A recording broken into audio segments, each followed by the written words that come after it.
ചേട്ടനൊന്ന് പറഞ്ഞു തന്നുകൊണ്ടാണ് നമുക്ക് ചെയ്യാനും പറ്റും. നമ്മൾക്കത് തിരിച്ചറിഞ്ഞത് തന്നെ. നമ്മൾ മേ ബി അത് ആലോചിക്കുക പോലും ഇല്ല അതിൻ്റെ കാര്യം. അങ്ങനെ ഒരു ആർട്ടിസ്റ്റ് പറഞ്ഞു തന്നപ്പോൾ നമ്മളത് തിരിച്ചറിഞ്ഞു. Then we started following it. എന്ന് 2011 കണ്ട് പറഞ്ഞത് 15 കൊല്ലമായിട്ട് ഫോളോ ചെയ്യുന്നുണ്ട്. അല്ല, അത് വലിയൊരു കാര്യം. എല്ലാവർക്കും ഒരു മാതൃകയാണല്ലോ അത്. ഇപ്പം സിദ്ധാർത്ഥ് പറയുമ്പോൾ ഇവർക്കും ഒരു മാതൃകയാണ്, കേട്ടിട്ടില്ല ഇവർക്കും ഒരു മാതൃകയാണ്. അങ്ങനെ എല്ലാവർക്കും ഇപ്പോൾ ഒരു പുതിയ വരുന്ന ആർട്ടിസ്റ്റുകൾക്കെല്ലാം ഒരു മാതൃക പോലെയാണല്ലോ സിദ്ധാർത്ഥ് പറഞ്ഞത്. അന്ന് 2010 അമ്മ പറഞ്ഞു അത് ഇപ്പോഴും ഫോളോ ചെയ്യുമെന്ന് പറയുമ്പോൾ എല്ലാവർക്കും എളുപ്പമാവുന്ന ഒരു സംഭവമാണ്.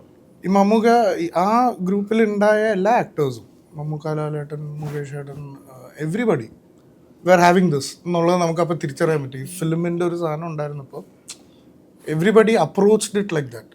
ബട്ട് ഇപ്പം ഞങ്ങളുടെ ജനറേഷനിലോ അല്ലെങ്കിൽ ഞങ്ങൾ താഴെയുള്ള ജനറേഷനോ ഇങ്ങനെയല്ല അപ്രോച്ച് ചെയ്യണത്. ദിൽ ട്രൈ ആൻഡ് ഡു ഇറ്റ്. അത് അവരെ കുറ്റം പറയണമല്ല കേട്ടോ, അവർക്കത് അറിയാത്തതുകൊണ്ടായിരിക്കും. ഇപ്പം ഞാനത് 2011 അമ്മയുടെ കൂടെ വർക്ക് ചെയ്യണവരെ ഞാനത് തിരിച്ചറിഞ്ഞിട്ടില്ല. ആർട്ടിസ്റ്റ് പറഞ്ഞപ്പോഴാണ് ഞാൻ അതിനെക്കുറിച്ച് അറിഞ്ഞത്. So just the same. അല്ല, ഇത് പറയുമ്പോഴാണ് സിദ്ദീഖ് ഖാനെ കുറിച്ച് പൊതുവെ സിദ്ദീഖ് ഖാൻ ഒന്ന് മാറി ജസ്റ്റ് സ്ക്രിപ്റ്റ് ഒന്ന് നോക്കുന്നതല്ലാതെ ഒന്ന് വായിച്ചു നോക്കുന്ന പോലെ നമുക്ക് ഫീൽ ചെയ്യില്ല എന്ന് പറയുന്നത് ഞാനും കണ്ടിട്ടുണ്ട്, നേരിട്ട് കണ്ടിട്ടുണ്ട്. അല്ലേ? അതിലങ്ങ് ശക്തിയും ഭയങ്കരമായിട്ടാണ്.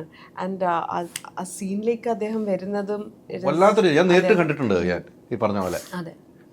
ഈ എവിടെയൊക്കെ എങ്ങനെയൊക്കെ പറയണം, എന്ത് പോസ് എവിടെ, അതൊക്കെ അതിൻ്റെ ഇടയിൽ ഡിസൈൻ ചെയ്ത് അവരത് ഒറ്റ ഷോട്ടിൽ വേണമെങ്കിൽ തരും. പക്ഷെ 2-3 ദിവസം കഴിഞ്ഞാൽ പെർഫെക്റ്റ് ആയിരിക്കും. ഇതൊക്കെ മാറി എന്നിട്ട് ജസ്റ്റ് ഒന്ന് സ്ക്രിപ്റ്റ് നോക്കുന്നതല്ലാതെ അവിടെ വന്നു കഴിഞ്ഞാൽ ഈ പറഞ്ഞ പോലെ സിദ്ധാർത്ഥ് പറഞ്ഞ പോലെ മമ്മൂക്കയിലും ഞാനത് ശ്രദ്ധിച്ചു. ബ്രഹ്മയുഗത്തിലൊക്കെ പുള്ളി വന്നിരിക്കുമ്പോൾ ഇങ്ങനെ വരുമ്പോൾ തന്നെ ഇതുണ്ട് കയ്യിൽ, ഓൾറെഡി പ്രിപ്പയർഡ് ആയിട്ടായിരിക്കും വരുന്നത്. ഇവിടെ വന്നിട്ട് ഒരു ഒറ്റ പെർഫോമൻസ് ആണ്. അപ്പോൾ ഈ പ്രിപ്പറേഷനൊക്കെ എപ്പോഴാണെന്നുള്ളതൊക്കെ നമ്മൾ ആലോചിച്ച് പോകും. ഇപ്പം ഞാൻ ആസ് എൻ ആക്ടർ അല്ലെങ്കിൽ നമ്മളൊക്കെ ലൈൻസ് കിട്ടുമ്പോൾ അവിടെ ഇവിടെയൊക്കെ പോയിരുന്നു പ്രിപ്പയർ ചെയ്യണതാണ്. പുള്ളി അങ്ങനെ ചെയ്യുന്ന കാണുന്നില്ല നമ്മൾ. ഇല്ല, മറ്റേ കാരവനിൽ നിന്ന് ഇറങ്ങി ഒരു ഇതൊന്ന് നോക്കുക, ഓക്കെ റെഡി, പുള്ളി അതൊക്കെ ചെയ്യും. പ്രിപ്പറേഷൻ എവിടെയാണ് നടക്കുന്നത് ഒന്നും മനസ്സിലാകുന്നില്ല. കാരവനകത്തോ പുള്ളിയുടെ പേഴ്സണൽ സ്പേസിലോ നടക്കുന്നുണ്ടോ?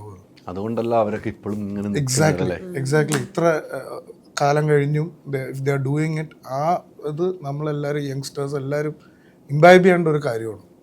ഇങ്ങനെയാണ് അതിനെ അപ്രോച്ച് ചെയ്യുന്നത്. തീർച്ചയായിട്ടും അതെ. ഈ അച്ഛനുള്ള സമയത്ത് പല സിനിമകളിലെ ലൊക്കേഷനിലും പോയിട്ടുണ്ട്, ഓർമ്മകളുണ്ടല്ലോ. അച്ഛൻ ഈ പറഞ്ഞ പോലെ തന്നെ അച്ഛൻ്റെ സ്ക്രിപ്റ്റുകൾ ഈ പറഞ്ഞ വലിയ ആർട്ടിസ്റ്റുകൾ ഒന്നും നോക്കി പോകുന്നല്ലോ. അപ്പം അച്ഛൻ്റെ മനസ്സിൽ ഒരു ഐഡിയ കിടക്കുവാണ് അല്ലേ, അച്ഛന് ഒരു ഐഡിയ കിടപ്പുണ്ടാവും. അങ്ങനെ ഒരു അച്ഛൻ പിന്നീട് നിങ്ങൾ വീട്ടിൽ നിന്ന് സംസാരിക്കുന്ന സമയത്ത് അച്ഛൻ പറഞ്ഞ കാര്യങ്ങൾ ഓർത്തെടുക്കുകയാണെങ്കിൽ ഈ പറഞ്ഞ ഒരു പോയിൻ്റാണ് ഓർത്തെടുക്കുകയാണെങ്കിൽ കുറേ ആർട്ടിസ്റ്റുകളുടെ പേര് അച്ഛൻ പറയാറുണ്ടോ? അങ്ങനെ ഓർത്തെടുക്കുകയാണെങ്കിൽ ആരെ പറയായിരുന്നു? അങ്ങനെ ആർട്ടിസ്റ്റുകളുടെ പേര് ഇപ്പോൾ അങ്ങനെ ഓർത്തെടുക്കാനുള്ള അങ്ങനെ ഡാഡി കൂടുതലും വീട്ടിൽ വരുമ്പോൾ ഫാമിലി കംപ്ലീറ്റ്ലി ഒരു ഫാമിലി മാനാണ്. കാര്യം സിനിമ വേറെ ഫാമിലി വേറെ അങ്ങനെ കൊണ്ടു നടക്കുന്നൊരു വ്യക്തിയാണ് ഡാഡി.